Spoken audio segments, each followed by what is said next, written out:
Engineering की पढ़ाई करके छुट्टियों में अपने गांव आया हुआ था।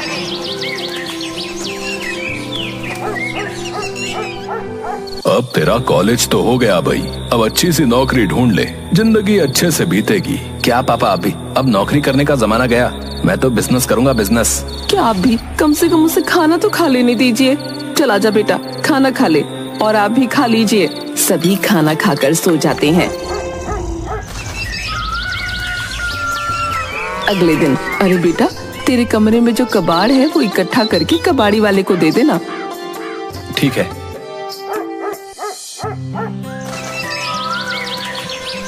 अगले दिन रोहित सारी कबाड़ी इकट्ठा करता है और कबाड़ वाले का इंतजार करता है।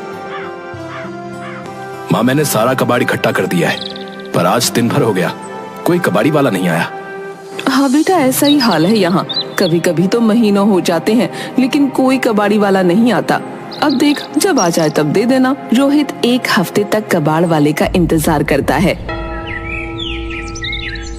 कितने दिन से कबाड़ी वाले का इंतजार कर रहा हूँ, लेकिन एक भी कबाड़ी वाला नहीं आया। फिर वो अपना फोन चलाने लग जाता है। अरे बेटा, मैंने सुना है कि आजकल सभी चीजें ऑनलाइन मिल जाती हैं। अच्छा जरा सुनना, मेरे लिए एक साड़ी मंगवा दे ऑनलाइन। तेरे पापा को तो बोल बोल कर थक गई, पर ला कर ही नहीं देते, कंजूस कहीं के। आजकल सभी चीजें ऑनलाइन मिल जाती हैं, बस एक कबाड़ ही नहीं बिकता ऑनलाइन। तभी बाहर से जयराम की आवाज आती है। अरे ओ रोहित की माँ, जरा पानी तो ला दो। अरे आ रही हूँ, और बाहर चली जाती है। सही तो है, आजकल सभी चीजें ऑनलाइन मिल रही हैं, लेकिन बस कबाड़ ही नहीं बिकता। क्यों ना मैं एक ऐसी ऐप बनाऊं जो घर घर जाकर कबाड़ उठा सके। कुछ दिनों बाद रोहित रघु से मिलता है। अरे भाई, कहाँ ईद का चांद हो रखा था, इतने दिन से ना कोई फोन ना मैसेज। अरे भाई, खजाना मिल गया, खजाना। क्या? फिर रोहित रघु को अपना आइडिया बताता है। अब कबाड़ को रिसाइकल करके हम अपना बिजनेस शुरू करेंगे।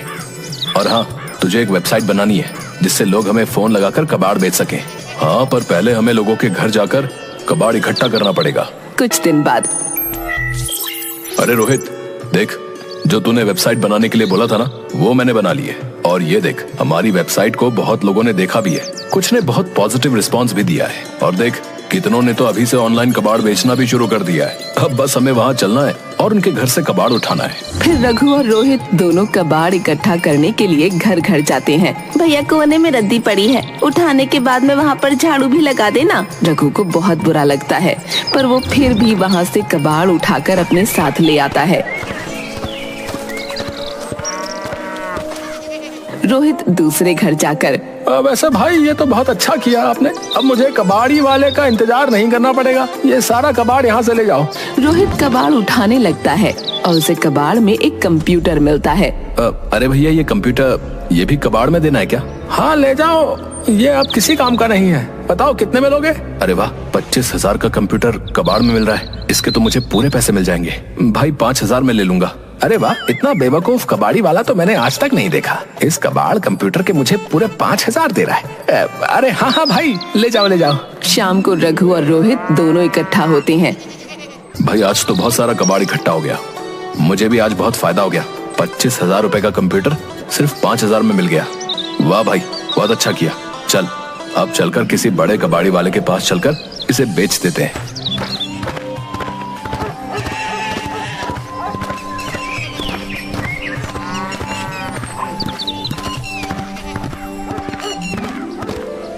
और अपनी अपनी कबाड़ी लेकर बड़े कबाड़ खाने पहुंच जाते हैं। भैया, ये सारा कबाड़ कितने में लोगे? और ये कंप्यूटर, ये कितने में लोगे? अरे भैया, इस कंप्यूटर के तो आपको सिर्फ 500 मिलेंगे। क्या? सिर्फ 500? पर ये तो बहुत महंगा कंप्यूटर है। अरे भाई, कबाड़ है तो कबाड़ के भाव में ही लूंगा ना। और वैसे भी इतने सालों से ये धंधा कर रहा हूँ, तो मुझसे बेहतर तो कबाड़ का भाव कोई जान ही नहीं सकता। मजबूर होकर रोहित और रघु को कंप्यूटर को 500 रुपए में ही बेचना पड़ता है। ठीक है भैया, ले लो। फिर रघु और रोहित दोनों मिलकर वहाँ पर अच्छे से काम देख लेते हैं और फिर थोड़ी देर में बाहर आ जाते हैं। यार, मैंने तो सोचा था कि ये काम बहुत आसान होगा, लेकिन ये तो इतना मुश्किल है। हाँ भाई, अब कुछ अलग करना है तो मुश्किल तो होगी। हाँ, और अब सोचा है तो करके भी दिखाएंगे।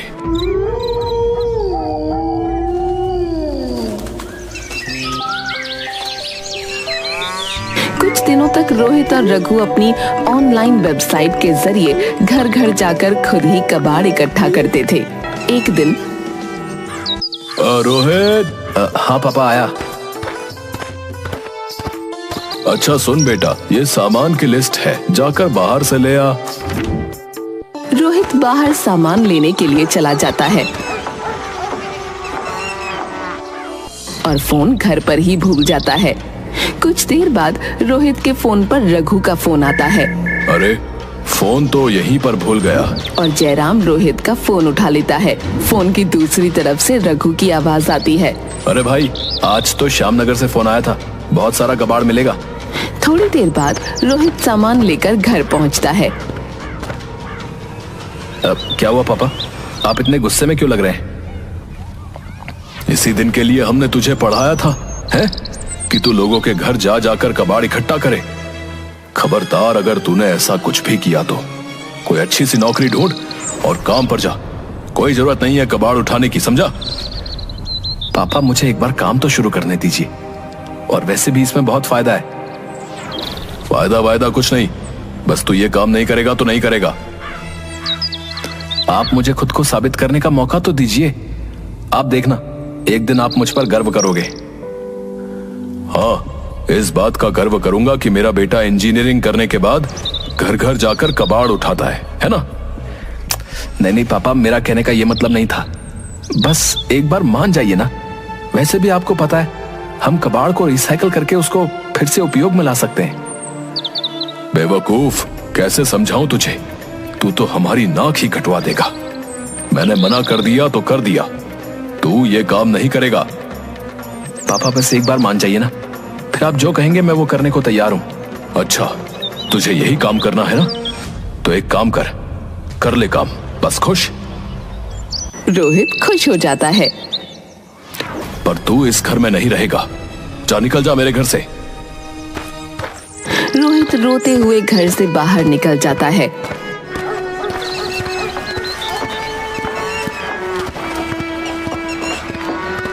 थोड़ी देर बाद रोहित रघु के पास जाता है। अरे भाई, क्या हुआ? तू इतना उदास क्यों लग रहा है?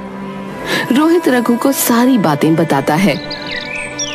भाई एक काम कर, तू जा और जाकर अपने पापा से माफी मांग ले और छोड़ दे इस काम को। नहीं भाई, अब मैंने ठान लिया तो ठान लिया, और तू देखना, एक दिन पापा मुझ पर गर्व करेंगे। रघु रोहित के कंधे पर हाथ रखता है और दोनों अपने काम पर निकल जाते हैं।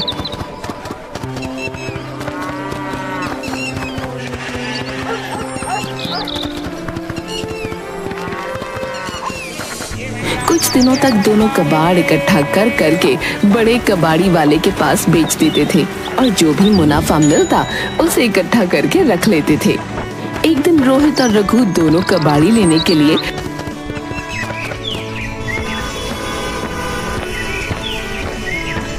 एक घर में जाते हैं। रघु फोन में एड्रेस देखकर घर की डोरबेल बजाता है। यार, एड्रेस तो यहीं का था, पर ये दरवाजा खोलने में इतनी देर क्यों लगा रहे हैं? तभी दरवाजा खुलता है और अंदर से एक 70 साल का बूढ़ा आदमी बाहर निकलता है। क्या है? कौन हो तुम दोनों? तभी अंदर से एक जवान आदमी बाहर निकलता है। अरे पापा, मैंने ही इन्हें बुलाया था। ये लोग ऑनलाइन कबाड़ का बिजनेस करते हैं और आपको पता है, इन दोनों ने अच्छी खासी पढ़ाई भी की हुई है। कौन सी डिग्री ली हुई है तुम दोनों ने? वो सर, हमारे पास इंजीनियरिंग की डिग्री है। क्या इंजीनियरिंग की हुई है और कबाड़ का धंधा करते हो? तुम्हें तो कोई भी अच्छी नौकरी दे देता बेटा। फिर वो बूढ़ा आदमी अपने दोनों बेटों पोतों को बुलाता है। ये देखो, ये मेरे दोनों पोते। इसे मैं डॉक्टर बनाना चाहता हूँ और इसे इंजीनियर बनाना चाहता था, पर अब तुम दोनों को देखकर मुझे पता चल गया है कि इंजीनियरिंग करके इसका आगे क्या हाल होने वाला है। इसीलिए अब इससे इंजीनियरिंग तो नहीं करवाऊंगा। रोहित और रघु उदास मन से एक दूसरे की तरफ देखते हैं और चुपचाप कबाड़ लेकर वहां से निकल जाते हैं।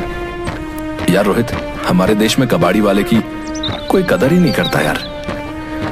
हाँ, बात तो तू सही कह रहा है, पर तू देखना, एक दिन हम सबको दिखा देंगे कि कबाड़ी वाला होना कोई बुरी बात नहीं है।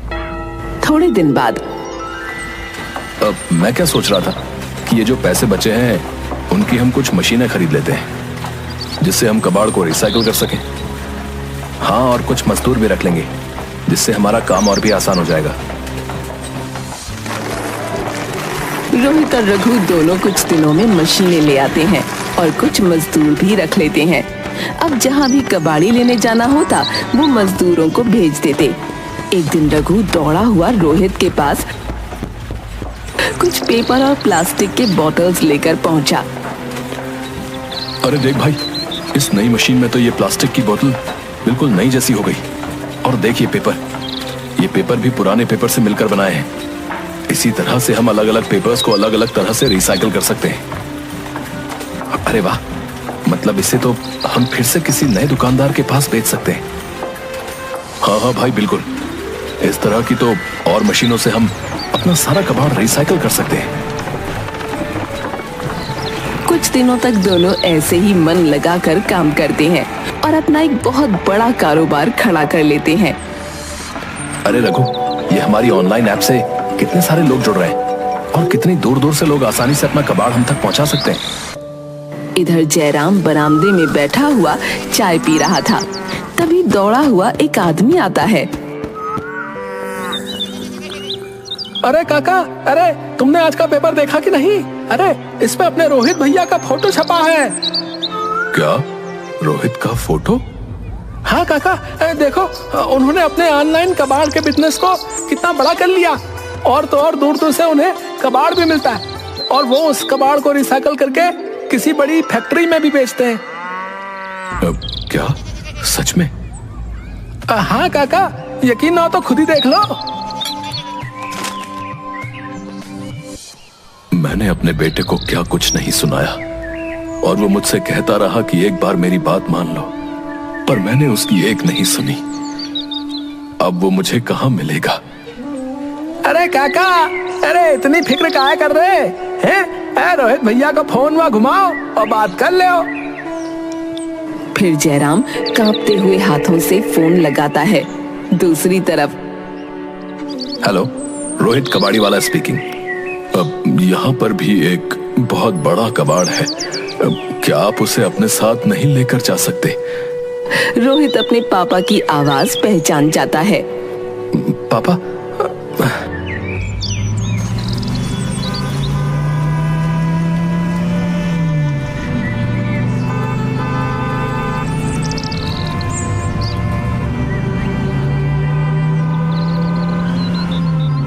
कुछ ही देर में रोहित अपने घर पहुंच जाता है। जयराम खड़ा होकर रोहित को गले से लगा लेता है। बाप की बात का इतना बुरा लग गया कि इतने समय से घर ही नहीं आया। नहीं पापा, आपकी बात का कैसे बुरा मान सकता हूँ?